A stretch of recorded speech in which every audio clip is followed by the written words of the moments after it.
Hello साथीहरू, good morning.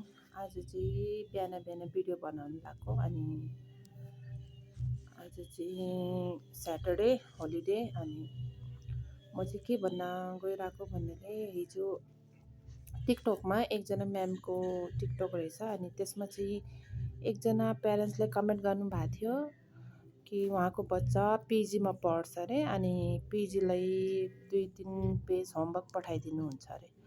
अब कुन चाहिँ स्कुल हो के हो त्यो चाहिँ थाहा भएन। अब कस्तो होमवर्क पठाउँछ उहाँले मेन्सन गर्नुभएको छैन। तर पनि पिजी भन्नाले त प्ले ग्रुप हो। अनि प्ले ग्रुपमा होमवर्क दिनुहुन्छ भन्ने कुरा चाहिँ कस्तो कस्तो लाग्यो के। किनकि पिजीमा त बच्चाहरूलाई कस्तो भन्नाले बच्चाहरू पिजीमा खाने, खेल्ने, सुत्ने, एक्टिभिटिजहरू गर्ने मात्रै हो कि। अनि त्यसो लेखाउने कुरा त हुँदैन पिजीमा।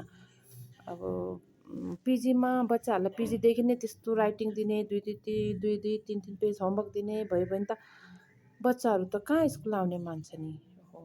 बच्चाहरूलाई त पढाइ त्यसो भए त बच्चाहरू त पढाइदेखि नै टाढा भाग्ने हो। उनीहरूलाई त पढाइ भनेको त बोझ जस्तो भयो नि।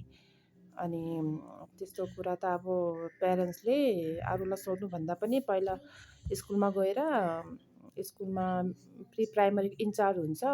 इन्चार्ज नभएपछि प्रिन्सिपलसँग कुरा गर्नुपर्छ, टिचर भन्दा पनि। किनकि टिचरले त प्रिन्सिपल र इन्चार्जले जे भने त्यही नै गर्ने हो। अनि त्यस्तो कुरामा चाहिँ प्यारेन्ट्सले आफै स्कुल गएर कुरा गर्नुपर्छ, अरूलाई सोध्नुभन्दा पनि। अब अरूलाई सोध्नु भएको छ त्यो पनि ठिकै हो।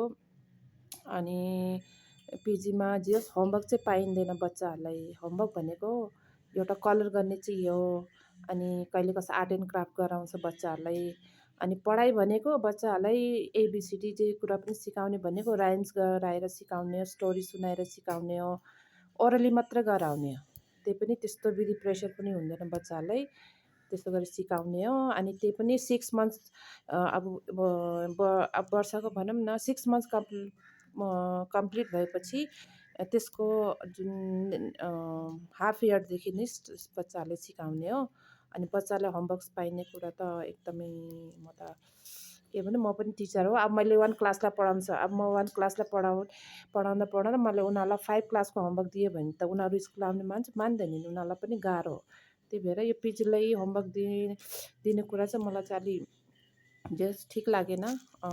प्यारेन्ट्सहरू चाहिँ यस्तो कुरामा स्कुल गएर कुरा गर्नुहोस्। किनकि पिजी भनेको खाने, खेल्ने, सुत्ने, एक्टिभिटिज गर्ने मात्रै हो।